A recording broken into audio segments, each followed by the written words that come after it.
Estamos com essa série, né? O nome dela é Escatologia de Jesus. Deixa eu fazer uma pergunta, colocar um cronômetro aqui, só para eu não me perder. Gente, quantos de vocês já ouviram esse termo escatologia? Você já ouviu esse termo já? Você já conhece? Legal. Quantos não fazem ideia do que significa a palavra escatologia? Show, nós vamos explicar. Quem não levantou a mão, acho que não sabe de nada, nem está aqui presente, mas tudo bem. O que nós vamos falar sobre escatologia, gente? A escatologia é um conjunto de ensinos sobre a volta de Jesus. Que você sabe que Jesus ele morreu, mas ele o quê? Ressuscitou, certo? E ele está vivo, habita com o Senhor à direita de Deus Todo-Poderoso.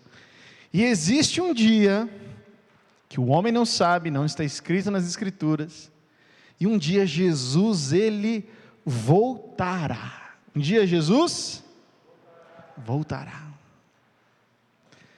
E ele virá num piscar de olhar, como a gente cantou, quem estiver pronto vai com ele, e nós vamos passar a vida eterna cantando e adorando, Santo, Santo é o Senhor dos Exércitos. Agora, quantos de vocês já ouviram a palavra Apocalipse? A grande maior parte, não é verdade? Quantos de vocês já tiveram medo do Apocalipse? 666, você já ouviu isso aí, né? O símbolo da besta, não é a vacina, fique em paz. O que vai ser? Quantos já ouviram falar do anticristo? O anticristo.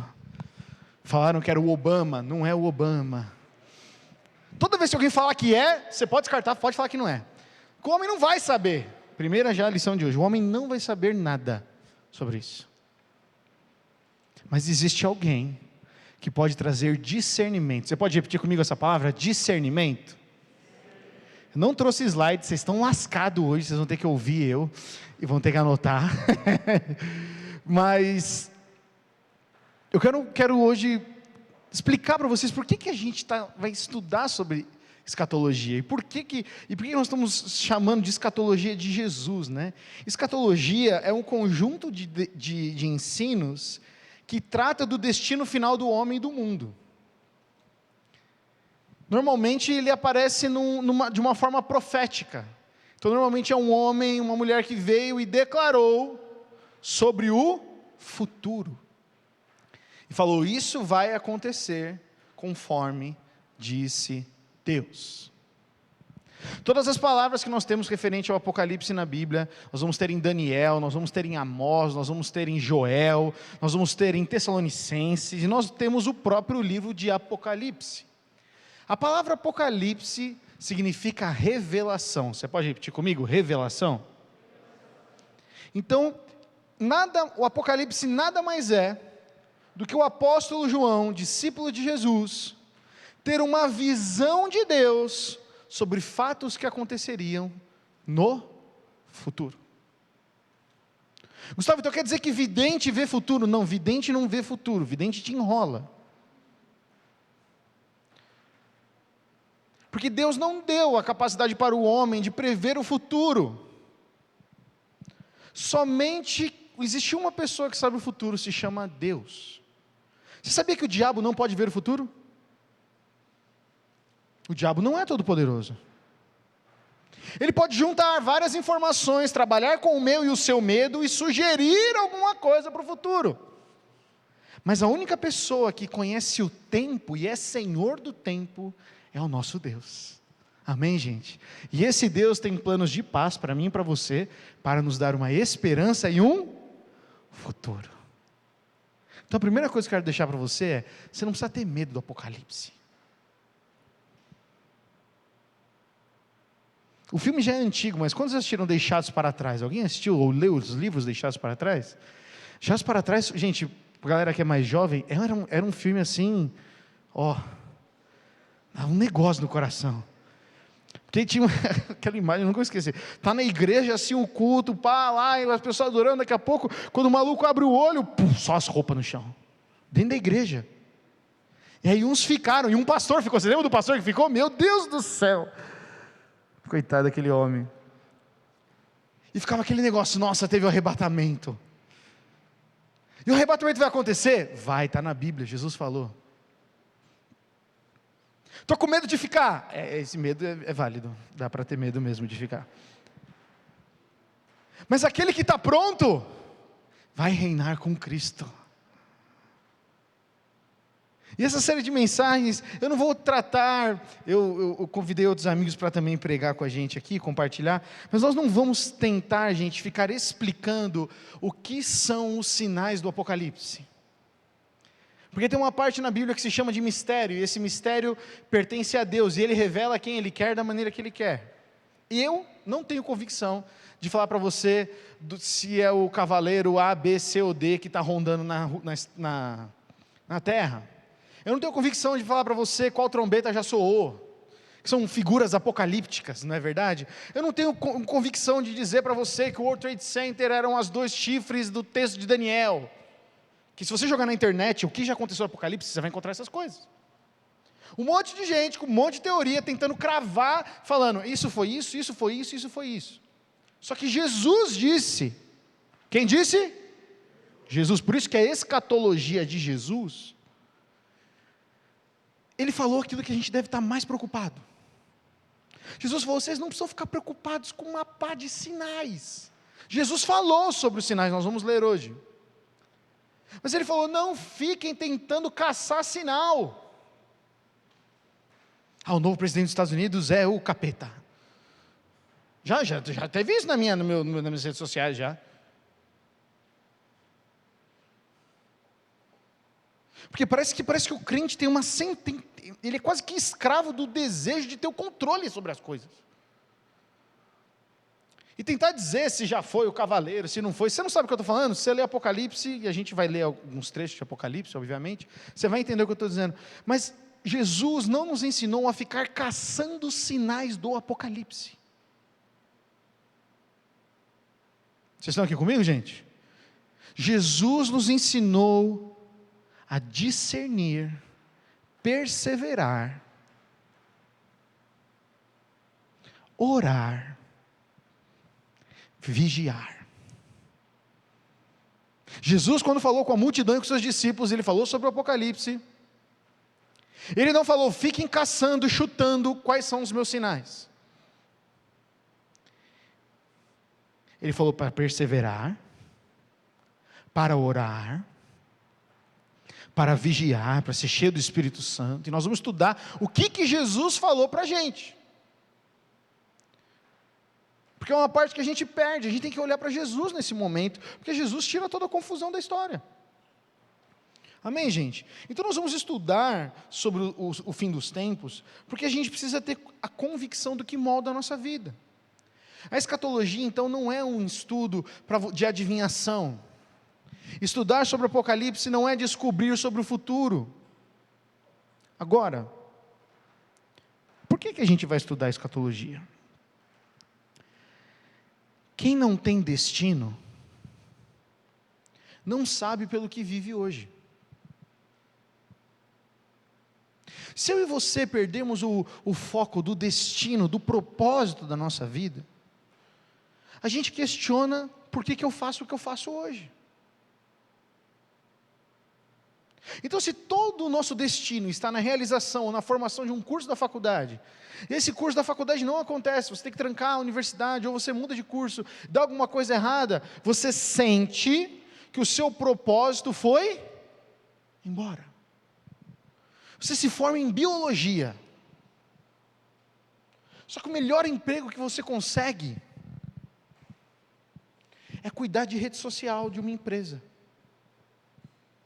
Que você sabe mexer com a internet. Precisa desligar aquele ar lá, Rafa, que ele está instalando. Aí você vai e se forma em direito. Mas aí você, menina, casa, tem um filho e fala, meu Deus, vou ser mãe agora. E toda aquela carreira milagrosa que você ia ganhar, o Nobel, nem existe o Nobel de advocacia, não sei se existe, mas você ia ganhar alguma coisa, não acontece. E aí você está segurando o seu filho no colo e falando, que droga, minha vida podia ter sido diferente. Acontece muito mais do que você imagina. Quem não tem clareza do destino, questiona as decisões que está tomando agora. Questiona por que eu faço o que eu faço. Aí acontece uma morte inesperada. Você é demitido de um trabalho que você pensou que você ia ficar para sempre. Acontece algo que você não estava planejando. Se essa coisa, pessoa, objetivo é o destino, a gente treme na base. Faz sentido o que eu estou falando, gente? Hoje eu não consigo imaginar se acontecesse algo com os meus pais e eles morressem. Deus me livre. Não tem madeira para bater, né? É brincadeira.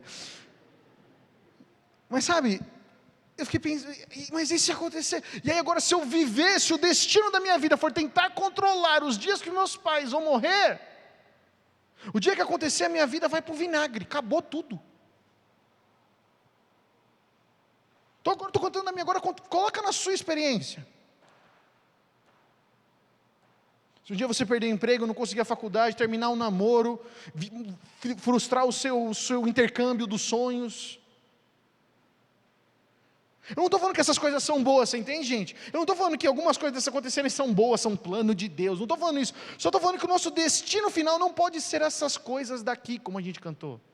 Eu não vou me apegar às coisas daqui, porque eu sei, há um lugar que o quê? Que me espera. Essa convicção muda tudo.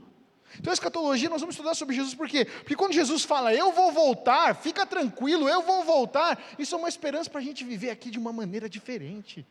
A gente não viver entregue para os nossos próprios desejos, a gente não ficar entregue para os nossos probleminhas, a gente não ficar entregue para os nossos desejos, porque Jesus vai voltar.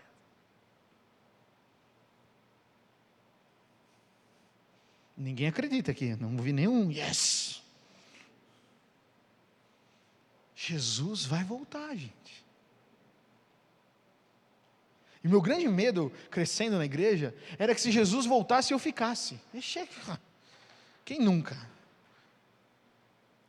Então toda vez que tocava nesse assunto, parece que vinha um relato, um flashback dos meus pecados.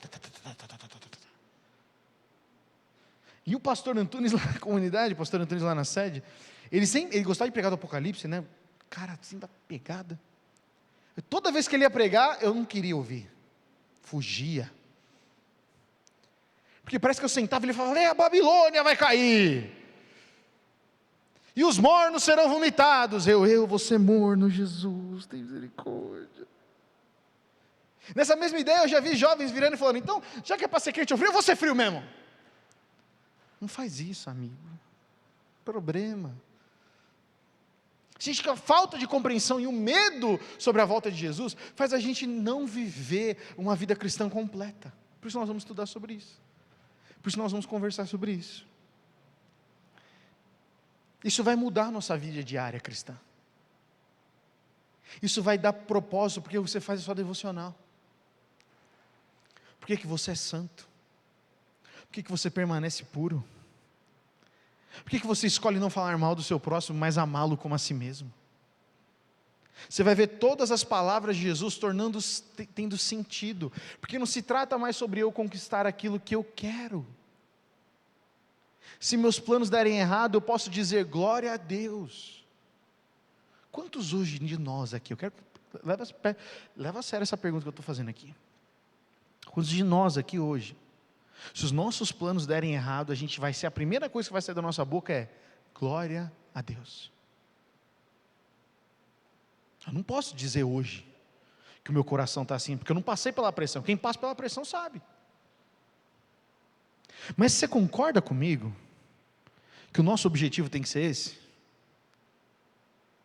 Vocês concordam comigo, gente? Aprendi a viver na fartura ou na aflição, disse o apóstolo Paulo.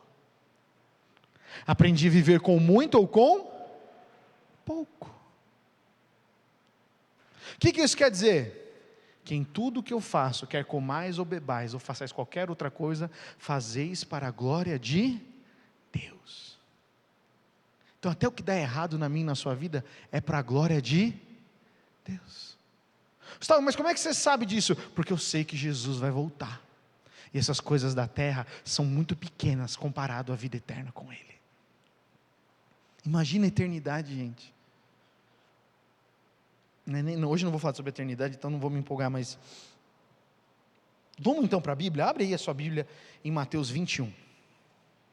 Esse eu não vou colocar o texto ainda, tá, Lari? Só vou pedir para que você marque aí na sua Bíblia, se você quiser marcar ela, porque todo o sermão escatológico que nós vamos estudar, e é o sermão escatológico de Jesus, ele precisa de contexto, e o contexto começa em Mateus 21. Então nós não vamos ler Mateus 21, só falei para você abrir mesmo, para você marcar na sua Bíblia aí. Pegadinha. Mateus 21, nós vamos ler Mateus 24. Mas a partir do Mateus 21, eu quero explicar para vocês o contexto. Mateus 21 começa a narrativa de Jesus sobre ele ser o Messias que vem para salvar. Você vai encontrar um paralelo disso em Marcos, capítulo 13, que é o sermão profético de Jesus, e também em Lucas. Você vai encontrar lá em Lucas 21, um paralelo da história com ênfases diferentes. A partir de Mateus 21 até Mateus 24, Jesus começa a se revelar ao povo judeu como o Messias esperado. Então, Jesus começa a ter várias interações com os fariseus, Jesus começa a ter interações com o povo já em Jerusalém. Jesus entra no templo e purifica o templo. Jesus entra e fala: esta casa deveria ser chamada casa de oração e não casa de venda de coisa. Jesus está começando a preparar para o seu sacrifício. Jesus está tentando botar a casa em ordem. Porque o juízo, no final dos dias, vem primeiro pela igreja e não pelo mundo. Está na Bíblia. Eu também não vou falar disso hoje. Capítulo 21, Jesus tem a parábola dos lavradores maus, a autoridade de Jesus é questionada, tem a parábola do banquete do casamento em Mateus 22, todas elas referenciando, conectadas com a volta de Cristo. A parábola do casamento, foram chamadas as pessoas para sentar à mesa, e eles disseram: não, eu não posso, eu tenho que cuidar do meu terreno, eu tenho que cuidar das minhas coisas. E aí então o Senhor fala: já que os convidados não quiseram sentar à mesa, chame os outros, eles vão sentar na minha mesa. Isso quer dizer o quê? Que os judeus foram chamados para sentar à mesa, mas rejeitaram Jesus. Então nós, os gentios, ou prostitutas, publicanos, aqueles que nunca poderiam conhecer a Deus, sentaram na mesa e ceiaram com o cordeiro o casamento. Nós estamos falando da noiva, a noiva é a igreja, Jesus é o noivo. Eu estou passando rápido, nós vamos parar depois para falar o que é o noivo, o que é a noiva. Essa série vai ser bem legal, vai ser bem educativa. Mas eu preciso que você entenda hoje que não é brincadeira a volta de Jesus. Mas eu não vou usar a abordagem: você vai para o inferno, todos os seus pecados vão passar na tela. Eu quero que você entenda como é boa a notícia da volta de Jesus. É a melhor notícia para a gente que é cristão. Melhor. Porque a expectativa de Jesus voltar traz perseverança para o nosso coração. E então nós continuamos, aí vai para Mateus 23 então, Mateus 23, Jesus então prediz a sua volta, e aí ele fala especificamente para o povo de Jerusalém, para os israelitas ali, para os judeus, não vou utilizar esse texto hoje, mas então, nós chegamos em Mateus 24, então aqui nós vamos ler o texto, e se você estiver anotando, o sermão escatológico de Jesus, ele pode ser dividido em 7 partes. Eu vou só citar elas aqui, e nós vamos estudar elas, não hoje, em todas, obviamente, mas só para citar, caso você tenha mais curiosidade de estudar. A primeira parte fala sobre o princípio das dores. O princípio das dores, eu vou citar as referências, está Mateus 24, de 4 a 14, que é o que a gente vai ler hoje, Marcos 13, de 5 a 13, e Lucas 21, de 8 a 19. Jesus está falando para os seus discípulos os sinais dos tempos que vão acontecer nesse período, não como uma indicação que o fim está próximo, mas como uma garantia de que ele vai vir. Então o primeiro bloco é o princípio das dores, o segundo bloco é o tempo de grande aflição para a Judéia. Jesus, no meio do seu discurso, fala de como a Judéia, como os judeus ali vão sofrer, e de como será para eles a questão do fim dos tempos. A terceira é a vinda do Filho do Homem. Então Jesus vai descrever como será a vinda do Filho do Homem, que é isso que nós cantamos. Ele virá num piscar de olhar, como um raio que cruza do Oriente ao Ocidente. Assim há de ser a vinda do Filho do Homem. Vocês estão aqui, gente? Estão aqui comigo? Terceiro, Filho do Homem. Quarto, é o pronunciamento acerca da proximidade da sua vinda. Jesus, há 2000 anos atrás, está falando: eu estou chegando. Desde sempre, ele vai falar sobre a proximidade. Depois ele fala sobre a exortação, o quinto ponto, exortação para vigiar e estar preparado. E aí, para estar vigiado e preparado, tem a parábola das virgens. Vocês estão lembrando aí na sua mente, você percebe, tudo isso está conectado ao ensino de Jesus sobre o fim dos tempos. Então nós vamos ter as parábolas da segunda vinda. O sexto e o sétimo é o dia do juízo. O dia do juízo do Senhor que vai acontecer. Então hoje a palavra que eu quero falar com vocês hoje é sobre discernimento. Hoje eu quero falar sobre discernimento. O Rick compartilhou comigo essa semana, ele vai pregar também um dia aqui, ele vai poder explicar melhor. Mas uma coisa que ele falou que juntou muito e ornou muito com isso que eu estava preparando aqui, é que no final dos tempos, o texto de Apocalipse diz que o Espírito e a noiva dizem, vem. Vocês já ouviram essa expressão? O Espírito e a noiva dizem, vem. Quem diz primeiro? O Espírito. Quem é a noiva? Nós. Se nós não ouvirmos o Espírito, a noiva chama? Não. Como é que a gente pode ouvir o Espírito? Que Espírito é esse, Gustavo? O Espírito Santo. Como é que nós podemos ouvir o Espírito? A gente precisa fazer uma sessão espírita? Não. A gente precisa fazer meditação? Não. O Espírito Santo habita na vida de todo aquele que nasceu de novo e recebeu Jesus Cristo como Senhor e Salvador. Amém, gente? O Espírito Santo habita na vida daquele que nasceu de novo. Quantos de vocês já ouviram o Espírito Santo falando com você? Maravilha. Se você ainda não ouviu, eu quero te dizer uma coisa. É simples. O processo constante é oração, leitura da palavra. Oração e leitura da palavra. Tem alguém aqui que pode testemunhar que é isso mesmo? É oração, gente, e leitura da palavra, certo? Os que ouvem. No começo da minha vida cristã, que eu entreguei minha vida para Jesus com 14 anos, não era natural para mim ler a palavra. Eu lia e não entendia bolhufas. Nada. Agora, com a constância, com livros devocionais que eu comprei, com pão diário, com a conversa com outras pessoas, mas principalmente pela oração, e na minha oração eu falava: Senhor, eu quero entender, eu quero ouvir a Tua voz. Às vezes um dia eu não sentia nada, mas no outro dia eu falava: Senhor, eu vou perseverar, porque a Bíblia diz que eu tenho que perseverar. Então, numa parte a gente obedece, na outra parte Deus vem e concede a sua graça. Mas sem obediência não tem Espírito Santo. Não é perfeição que atrai o Espírito Santo. O que atrai o Espírito Santo é um coração totalmente entregue a Deus. Mas hoje eu vou falar com vocês sobre discernimento. E o discernimento é a obra do Espírito. Agora eu vou colocar aqueles textos, tá, Lari? Aquela sequência de textos. O primeiro texto é o texto de Amós 3,7.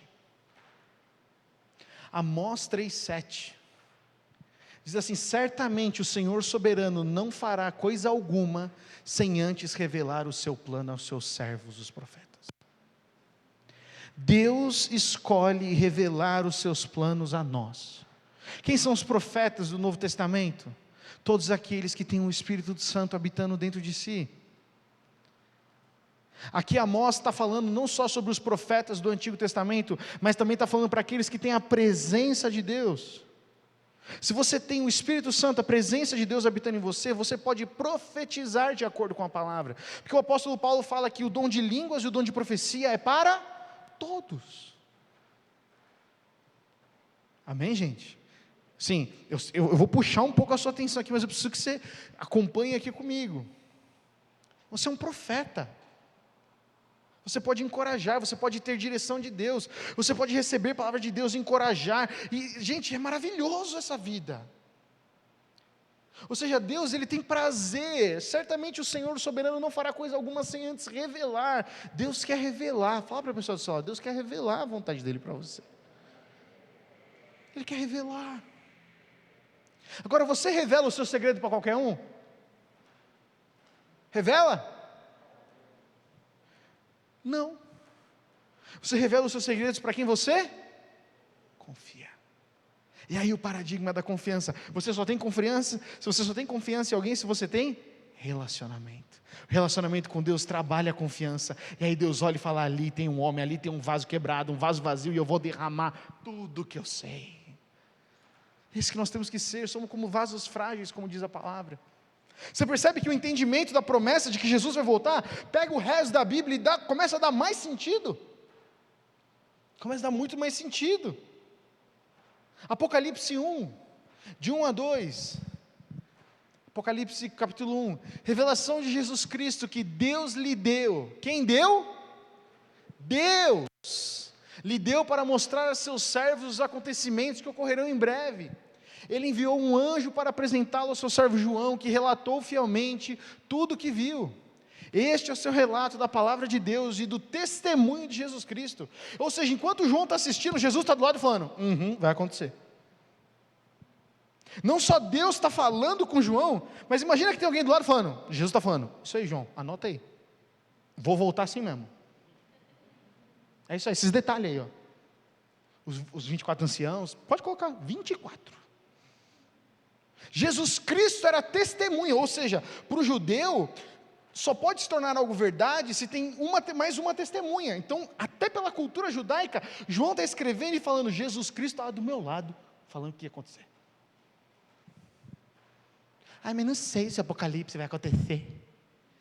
Acho que só vai acontecer depois que eu morrer. Influencia também sua morte. Pô, o Apocalipse virá a todos, até os que já dormiram, diz o texto de Tessalonicenses. Então as nossas escolhas, as escolhas da nossa vida hoje, influenciam nessa eternidade. Mas novamente não é para ter medo, é para a gente ter uma esperança. Mas um fato é fato, existe a vida eterna sem Cristo no fogo do enxofre do inferno, e existe a vida eterna com Jesus Cristo, o Senhor. Tem muita gente hoje em dia que fala que o inferno é na terra. Não é, a terra é boa perto do inferno. Mentira. Quer um livro bom, para destruir essa mentira de que o céu e o inferno não existe? Se chama Apagando o Inferno. Francis Chan, compre e leia, vai ser uma bênção na sua vida. Você está entendendo aqui?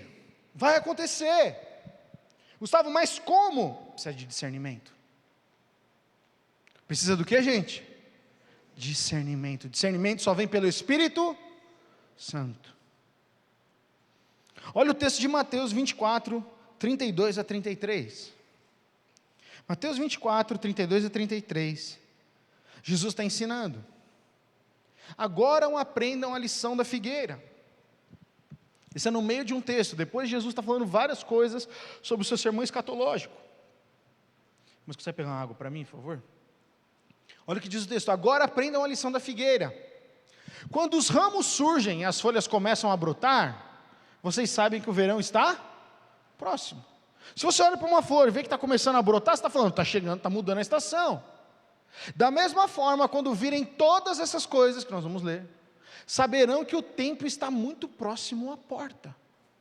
É possível nós discernirmos o final dos tempos? Sim.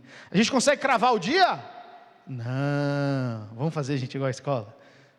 Não. A gente sabe que é o anticristo? Não. Vai ser claro? Sim. Quem vai ter o discernimento? Nós. Se formos cheios do Espírito Santo, teremos o discernimento. Agora, a gente que não tem o Espírito Santo vai ficar andando que nem minhoca tonta. Ir para lá, para onde que é? Fica caçando pelo em ovo. Fica sendo levado para um lado para o outro, cheio de todo vento de doutrina, como diz a palavra. Aí pensa que o Apocalipse é na data que algum Maia escreveu, e aí fica o ano inteiro de 2012, Jesus, Jesus, Jesus, Jesus, Jesus, Jesus.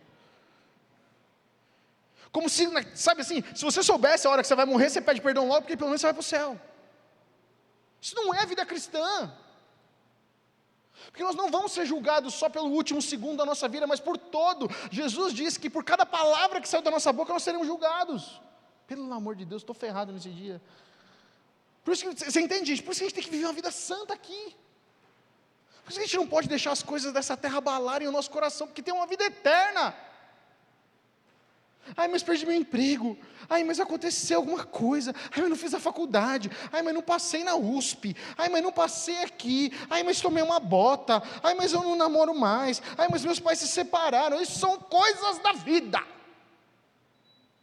As coisas passam. Jesus vai voltar. Amém, gente? Ele vai voltar. Gustavo, mas essas coisas dessa terra, a gente tem que aprender a lidar. Por isso que a gente vive em igreja. Por isso que a gente vive em comunidade, porque sozinho a gente se estrepa, mas em comunidade a gente não anda sozinho. Tem um momento do vale da sombra e da morte, mas nós temos uns aos outros. Agora o nosso olho tem que estar na volta de Cristo, no discernimento que só o Espírito Santo pode nos dar. Você entende o que Jesus está falando? Ele está falando, ó, a figueira, se a figueira começa a mudar, começa a mudar a sua folhagem, você sabe que vai vir o fruto. Se vocês começarem a perceber e tiverem o discernimento, vocês vão conseguir saber quando está chegando o dia. Mais um texto que eu quero ler com vocês. Mateus 16.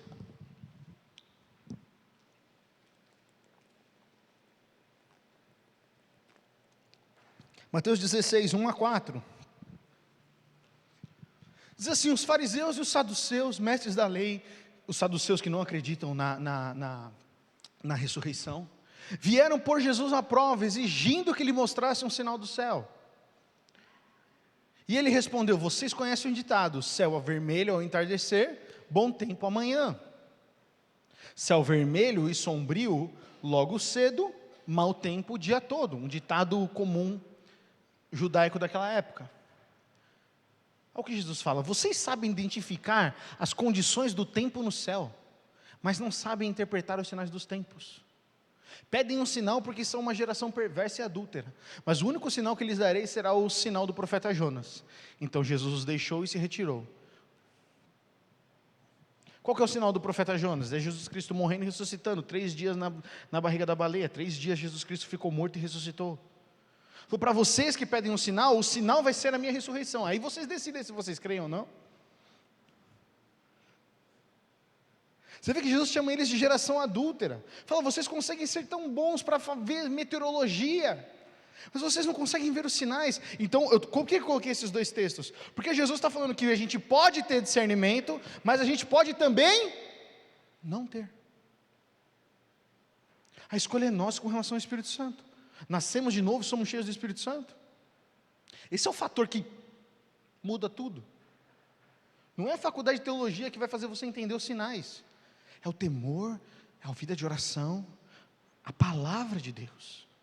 É isso que vai fazer a gente despertar para essas coisas. A palavra discernimento, gente, significa habilidade de ver diferença, saber fazer distinção. Discernimento é saber fazer distinção do que é certo e do que é errado. Discernimento espiritual é você saber aquilo vem de Deus, aquilo vem do diabo. Como é que a gente adquire isso? Oração, leitura da palavra. Oração e leitura da palavra. É somente assim, gente. Não tem outro jeito. E eu insisto nisso. Porque a gente vive de mensagem em mensagem, mas não vive uma vida íntima e pessoal com Jesus. E queremos discernimento. Queremos que Deus fale sobre o nosso futuro. A gente quer uma mãe de Ná, a gente quer alguém que vem uma bola de cristal e fala o nosso futuro. A gente não quer um relacionamento com Deus Todo-Poderoso. Isso tem que trazer temor para o nosso coração. Vamos ler Mateus 24? Mateus 24, capítulo 3, versículo 3. Mateus 24, 3. até o 14. Jesus está falando sobre discernimento. Eu quero ler para vocês hoje o que é considerado o princípio das dores, e dar algumas ênfases em alguns trechos com vocês, porque esse foi o início do sermão escatológico de Jesus, e se a gente quer entender por completo, a gente tem que começar do início. Mais tarde, Jesus sentou-se no Monte das Oliveiras. Seus discípulos vieram até ele em particular e perguntaram: diga-nos, quando tudo isso vai acontecer? Que sinal indicará a sua volta e o fim dos tempos? Jesus respondeu: não deixe que ninguém os engane, pois muitos virão em meu nome dizendo, eu sou o Cristo, e enganarão a muitos. Vocês ouvirão falar de guerras e ameaças de guerras, mas não entrem em pânico. Sim, é necessário que essas coisas ocorram, mas ainda não será o fim. Quando alguém fala que tem uma guerra no Oriente Médio, que é o Apocalipse, não, Jesus falou que não é o fim, então não é o fim. Mas faz parte. Uma nação guerreará contra outra, um reino contra outro. E aqui a palavra nação é etnos, etnias. Não vai ser mais uma guerra somente por território, vai ser uma guerra étnica, raças, racismo. É isso que está dizendo aqui, etnos. Então, estamos vivendo alguma coisa assim, gente? Não imagina. E um reino contra outro. Haverá fome e terremotos em várias partes do mundo. Tudo isso, porém, será apenas o começo das dores de parto. Então vocês serão presos, perseguidos e mortos. Por minha causa serão odiados em todo o mundo. Muitos se afastarão de mim, trairão e odiarão uns aos outros. Falsos profetas surgirão em grande número e enganarão a muitos. O pecado aumentará e o amor de muitos esfriará. Mas quem se mantiver firme até o fim será salvo. As boas novas a respeito do reino serão anunciadas em todo o mundo, para que todas as nações as ouçam. Então, você pode ler comigo? Então, virá o fim. O fim está próximo de todas as nações conhecerem a Jesus. Por isso que eu torço muito para o Facebook colocar a internet nos lugares mais distantes da terra. Porque todo mundo vai poder ler sobre Jesus. Para mim, o papel da tecnologia tem um fator fenomenal na volta de Cristo. A Bíblia é traduzida em muitas línguas, gente. Tem uma ONG determinada em traduzir para todas as línguas. E eles trabalham dia e noite para traduzir, imprimir Bíblia e levar. Quando eu estava na Guatemala, num congresso, eu estava ouvindo um pastor da Suécia chamado Joaquim Lundqvist. Não sei se é assim que pronuncia, mas é assim que eu tenho. Esse pastor Joaquim falou que um dia Deus deu uma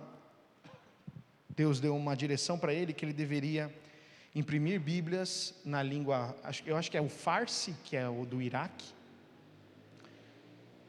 e o Senhor daria um jeito de distribuir essas Bíblias lá. Ele falou, ok Deus, não imagino como vai ser, mas tá bom. Pegou dinheiro da igreja e traduziu as Bíblias, fez um estoque de Bíblia. Então um dia um irmão na igreja chegou para ele estava num culto, e Deus falou para ele que ele devia falar isso de púlpito, essa ideia. Imagina a vergonha dele, né? Ele falou, como é que eu vou falar que eu vou jogar a Bíblia para o Iraque, né? Na Suécia, um país que está tudo primeiro mundo, bonitinho, todo mundo tem salário mesmo sem trabalhar, coisa fina. Então ele sobe no púlpito e ele fala, então gente, Deus me deu um sonho tal, que nós temos que fazer essas Bíblias chegar lá no Iraque e tal, eu não sei como é que vai ser, mas eu quero que vocês orem comigo sobre isso, aquelas plano impossível, Gessé. E tal, não sei o que, beleza. Chega um irmão para ele no final do culto e fala, então pastor, eu fazia o design das aeronaves do governo federal, porque a Suécia é um dos maiores exportadores de caça do mundo, tanto que o Brasil comprou recentemente alguns caças da Suécia. Foi, então eu desenhava, e eu sei que tem alguns desses aviões que estão parados, que a gente como igreja pode comprar. Uma igreja comprando um caça, imagina, Paulinho. Aí a gente faz uma adaptação embaixo, a gente coloca umas gaiolas, enche da Bíblia, passa por cima do território e joga as Bíblias lá. Falou, demorou, vamos embora.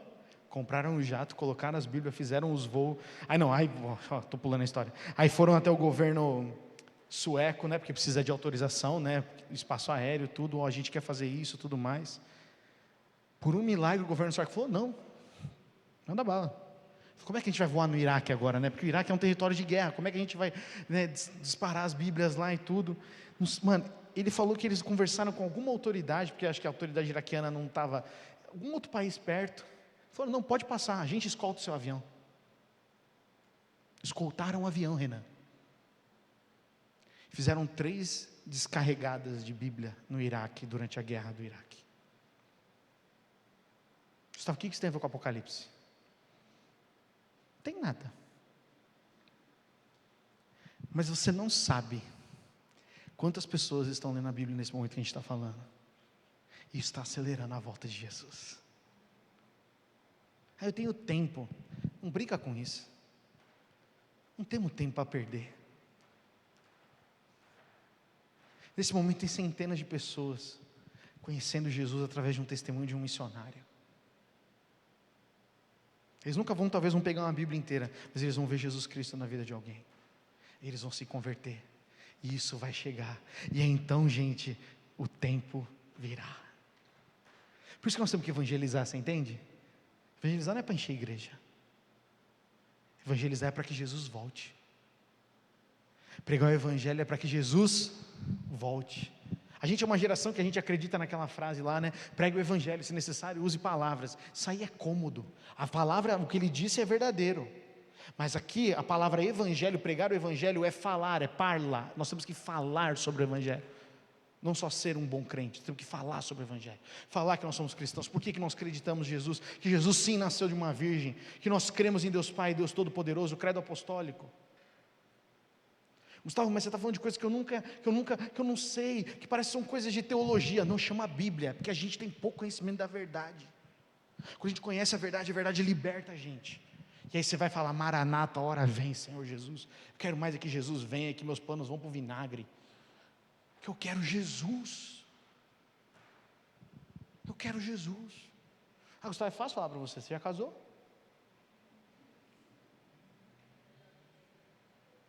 É fácil para você fez a faculdade?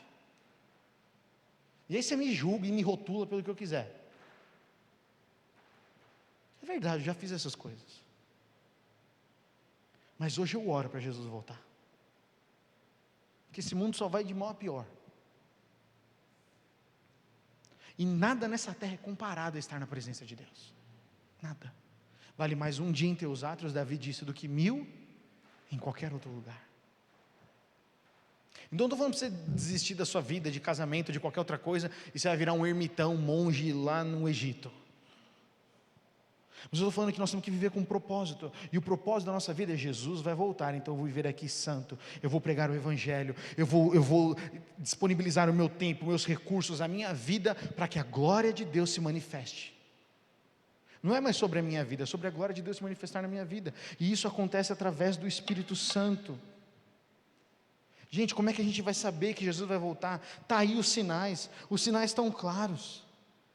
O propósito de Jesus, você está entendendo, não é botar medo. O propósito de Jesus não é botar medo em mim e em você, é falar, deixa eu deixar claro, eu vou voltar, isso é inegável. Eu vou voltar quanto menos espera, só o Pai sabe. Mas quando eu voltar, vocês precisam estar prontos. Nós, a noiva, precisamos estar prontos, unidos, sem falar mal uns dos outros, cheios do Espírito Santo.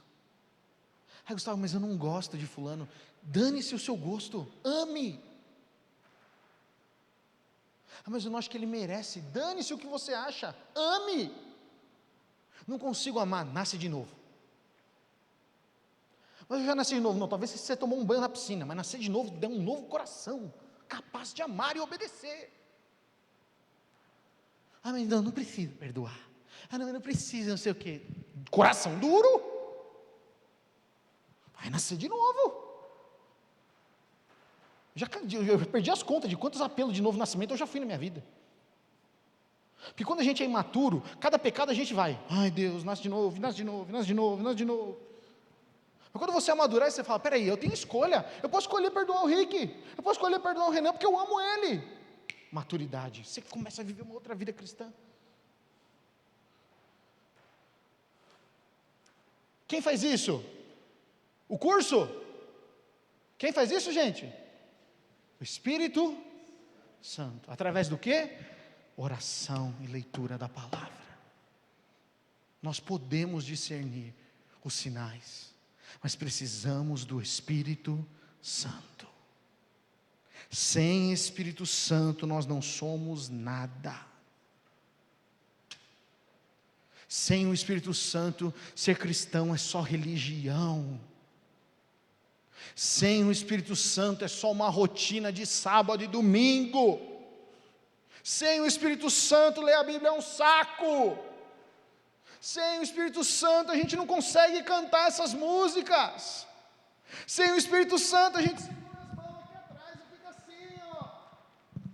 Sem o Espírito Santo, a gente não sente liberdade. Sem o Espírito Santo, a gente não testemunha. Gente, que cristão que nós somos? Cristãos que sentam na cadeira e esperam a morte. Eu não vou me apegar com o que, gente? Com as coisas daqui. Gustavo, que desafio, é um desafio. Não falo como se eu tivesse conseguido. Mas se a gente tem a perspectiva de que Jesus vai voltar, mas se nós temos a expectativa de que nós temos que ser essa noiva perfeita, pura, santa, imaculada, gente, a vida tem sentido. A vida tem propósito, porque se você namorar, você vai namorar para a glória de Deus. Se você casar, você vai casar para a glória de Deus. Se você ter filho, você vai ter filho para a glória de Deus. Se você ficar solteiro, vai ser para a glória de Deus. Não sou contra ficar solteiro não, mas solteiro para dar glória para Deus, não solteiro para cuidar dos seus próprios desejos, ficar gostando do seu dinheirinho ali, porque aí você está tudo acomodado na casa da mamãe e do papai. Quer ficar solteiro, fica. Glória a Deus. Glória a Deus. Quer casar? Para fazer sexo? Está ferrado. Glória a Deus. Vou ter filho, por quê? Porque o casamento ficou chato. Os filhos são herança do Senhor. Glória a Deus. Vou escolher fazer a faculdade, ou vou escolher não fazer faculdade e trabalhar no serviço que eu aprendi. Não importa.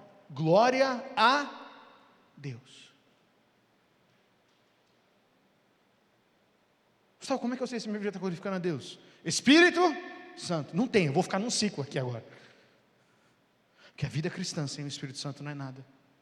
É só religião. É só peso. Sabe como é que eu posso ser cheio do Espírito Santo? Ora.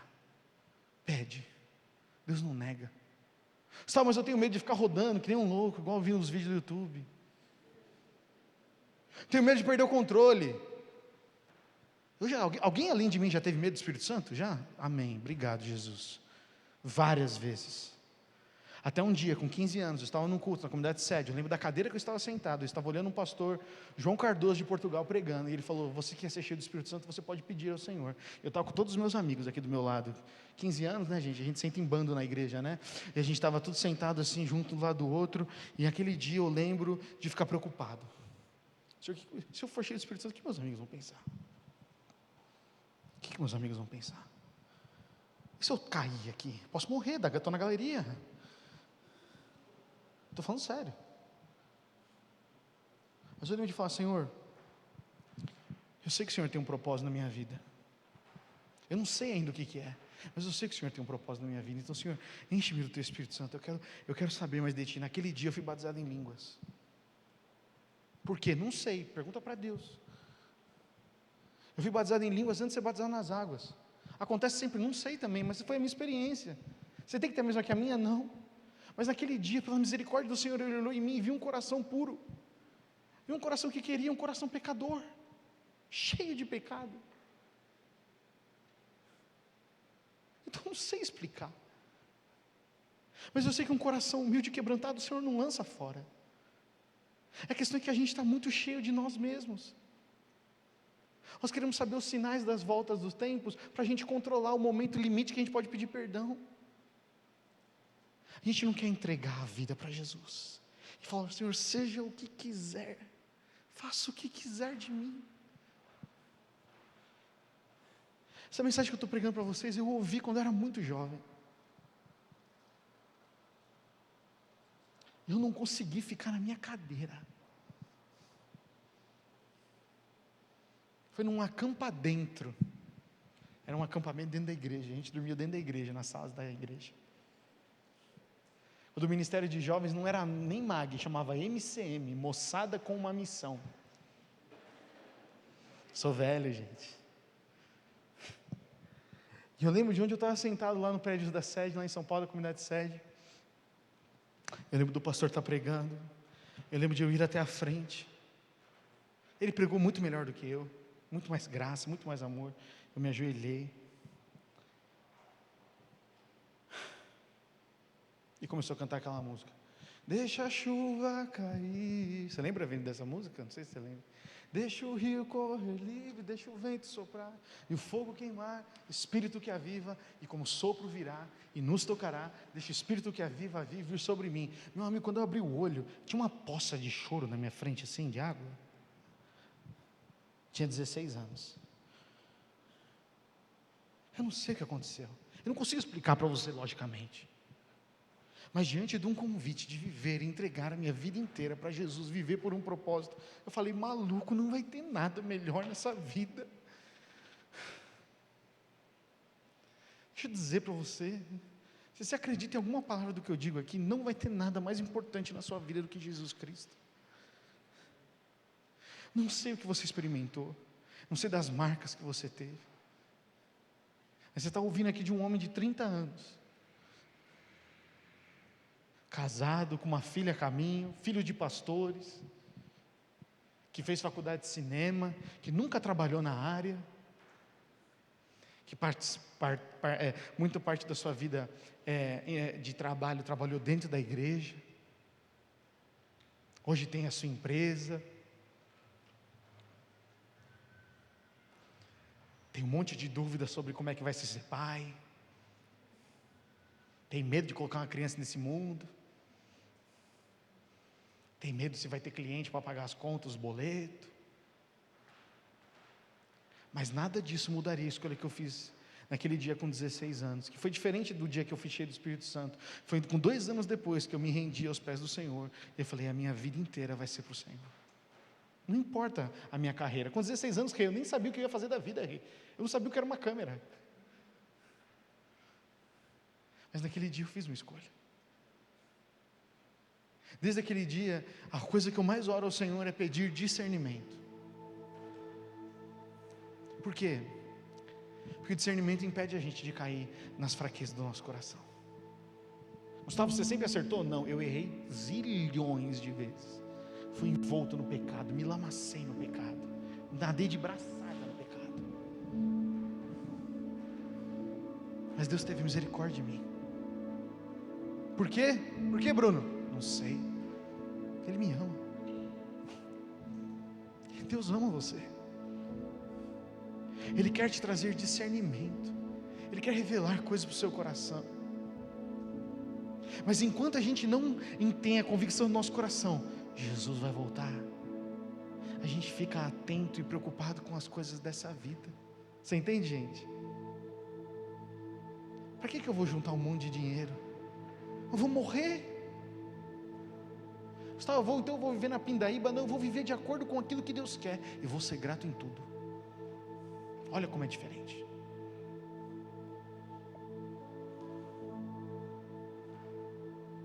E se Deus te der um filho especial, uma filha especial, você vai perguntar a Deus: por que isso aconteceu comigo? Ou você vai usar para a glória de Deus? Vamos para umas coisas mais difíceis da vida. E se você casa e o seu cônjuge morre? Difícil. Gustavo, você está sendo tétrico, você não ia acabar para cima? Eu vou. Mas as coisas da vida muitas vezes saem do nosso controle. Bem-vindo à vida! Mas se eu estou vivendo para a glória de Deus, mas se quando eu olho para as minhas dificuldades eu falo, Ele vai voltar, e todo choro de todo rosto, toda lágrima será colhida, toda lágrima será enxugada, todo coração será cuidado, não haverá choro, não haverá dor, porque Jesus voltará. Isso gera o que no nosso coração? Ânimo, esperança.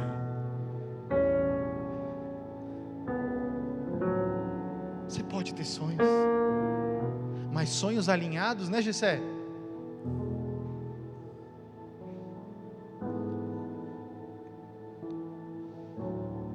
A gente precisa do Espírito Santo para ter discernimento. Já falei muito. Eu quero ler só mais um texto com vocês, posso? Hebreus 5.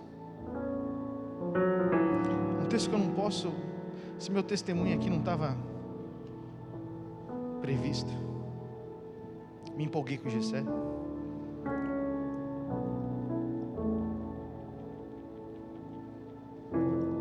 O escritor de Hebreus, neste momento, está falando sobre a diferença de viver pela lei e de viver pela graça, a antiga aliança e a nova aliança.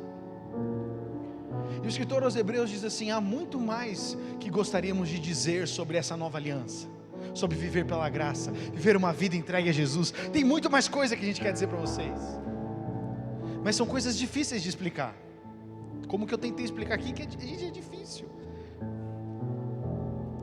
sobretudo porque vocês se tornaram displicentes acerca do que houve. É difícil explicar coisa espiritual para quem não deseja o espiritual. Para alguns talvez o que eu falei aqui foi baboseira, porque o coração não clama pelo espiritual. A esta altura, olha o que o escritor de Hebreus diz: já deviam vocês ensinar outras pessoas, e no entanto precisam que alguém lhes ensine novamente os conceitos mais básicos da palavra de Deus. Ainda precisam de leite, e não podem ingerir alimento sólido. Quem se alimenta de leite ainda é criança e não sabe o que é justo. Olha que interessante, ele usa, não sabe o que é justo. O alimento sólido é para os adultos, que pela prática constante, repete comigo, prática constante, são capazes de distinguir entre o certo e o errado. A prática constante com o Espírito Santo faz a gente distinguir o que é certo e errado. Fica longe do Espírito Santo. A gente arranja desculpa, né, para pecar. A gente arruma desculpa, fala, não é bem assim, é uma questão de opinião. Não é, palavra de Deus. Na versão da RA, o versículo 14 diz assim, é uma outra versão mais tradicional: mas o alimento sólido é para os adultos, para aqueles que pela prática têm as suas faculdades exercitadas para discernir não somente o bem, mas também o mal. Você quer discernimento, meu amigo, minha amiga? Quantos querem? Você fala, Senhor, eu quero discernimento. Você quer? Não, eu quero que você fique com a sua mão levantada. O Senhor está vendo a sua mão levantada. Só que a partir do momento que você deseja, também você vai ter que buscar o Senhor, o Espírito Santo. Você está disposto? Fala para Deus, não fala para mim. Você está disposto? Então eu vou falar o que precisa de discernimento. Como é que a gente pode ter discernimento? Primeira coisa, discernimento é para quem nasceu de novo. É para quem não tem nada contra outro irmão. Não tente buscar discernimento com o coração com ódio por outro irmão. Deus não derrama. Discernimento é para quem tem o coração em paz. É para quem nasceu de novo. É para quem tem um coração novo, capaz de perdoar e obedecer ao Senhor. Deus não discerne coisa para gente ofendida. Deus não discerne coisa, não entrega presente para quem está com vingança. O discernimento é para quem não é displicente com a palavra de Deus. Discernimento é para quem não é displicente com a palavra de Deus. A Bíblia, tanto faz, sabe assim, Rê? Um post no Facebook, um versículo bíblico, mesma coisa. Quem é displicente com a palavra não tem discernimento, não entende as coisas que estão acontecendo. O que eu mais ouço de jovem hoje, eu não entendo porque essas coisas acontecem comigo, falta discernimento. Discernimento é para aquele que tem compromisso com a maturidade. Não é para quem é maduro, você entende, Paulinho? Não é para quem é maduro, é para quem tem o compromisso de se tornar maduro. Então eu digo não para algumas coisas, porque eu quero ser o quê? Maduro. Eu me submeto a Cristo. Deus derrama discernimento para esses Diegão. Sabe aqueles Diegão que digam, eu sei, os desejos são bons, mas eu entrego eles. Eu quero amadurecer. Discernimento vem. Discernimento é para aqueles que buscam um alimento sólido, que é a palavra de Deus. Discernimento, o último ponto, é aquele que tem prática constante de oração. Não ora, não tem discernimento. Gustavo, mas eu leio muito a Bíblia. Tudo bem, você vai falar que o cavalo é quem, que o anticristo é fulano, é o máximo que você vai chegar. Discernimento é através de oração. Gustavo, como é que eu começo a orar? Gustavo, eu tenho dificuldade de orar, parece que eu começo a orar, parece que falta o assunto. Comece falando do que Cristo fez na sua vida. Lembra de quem você era antes de Cristo e depois de Cristo. Começa assim o seu tempo de oração. Aí, Gustavo, mas eu vou começar na mó bad, falando que eu era um lixo. É isso mesmo, a gente tem que trazer à memória aquilo que nos traz esperança. Se Jesus recuperou eu e você que éramos um bagaceiro, imagina o que Ele pode fazer na nossa vida e através de nós. Mas quando a gente pensa que a gente é bom, aí não dá, porque a gente não tem nada para agradecer, né? A gente vai orar só para pedir coisa. Vamos ficar em pé para nós orarmos?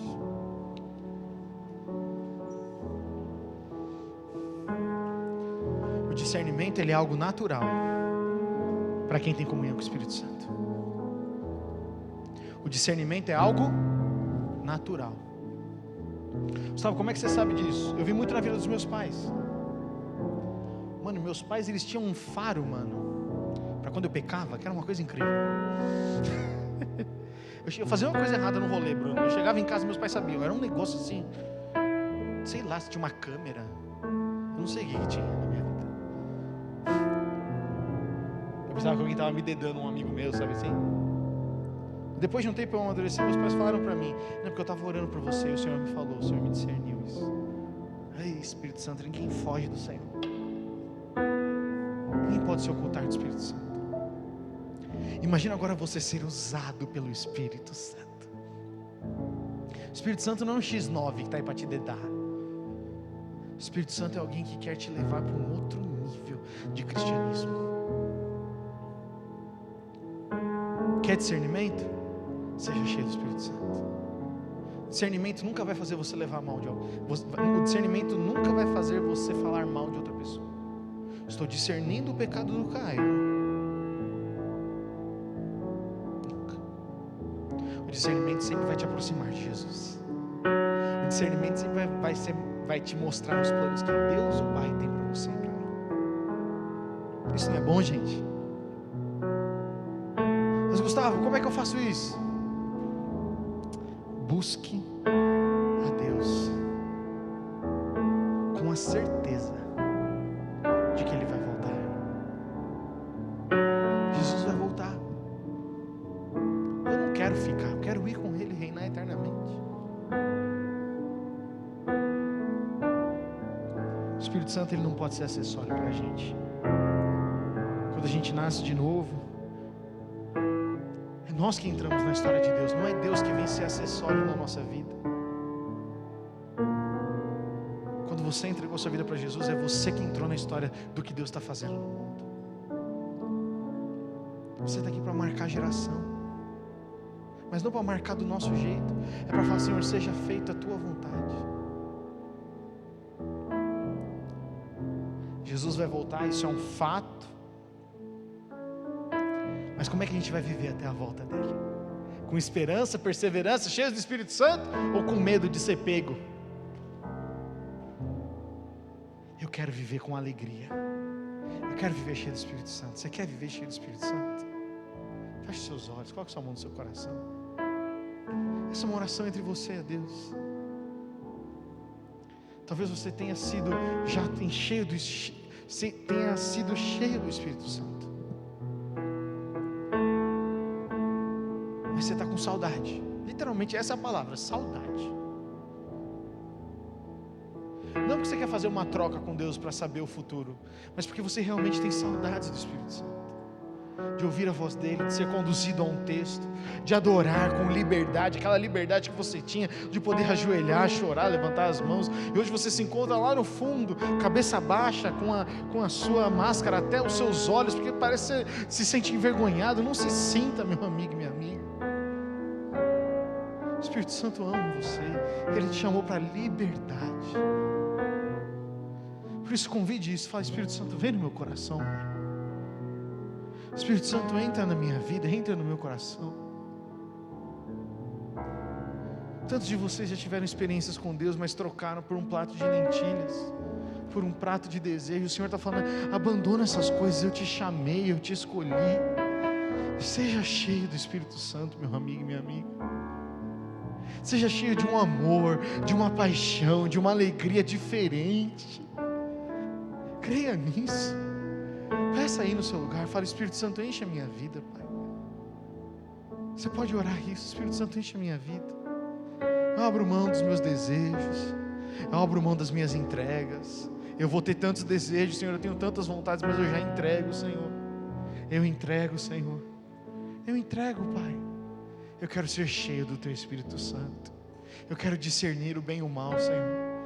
Agora pergunta para o Senhor assim: Pai, tem algum caminho que eu estou indo errado, Senhor? Pergunta para Ele. Fala: Senhor, tem algum caminho? Que eu sei, Seu Espírito Santo, você sente uma confirmação no seu coração. Você lembra de textos.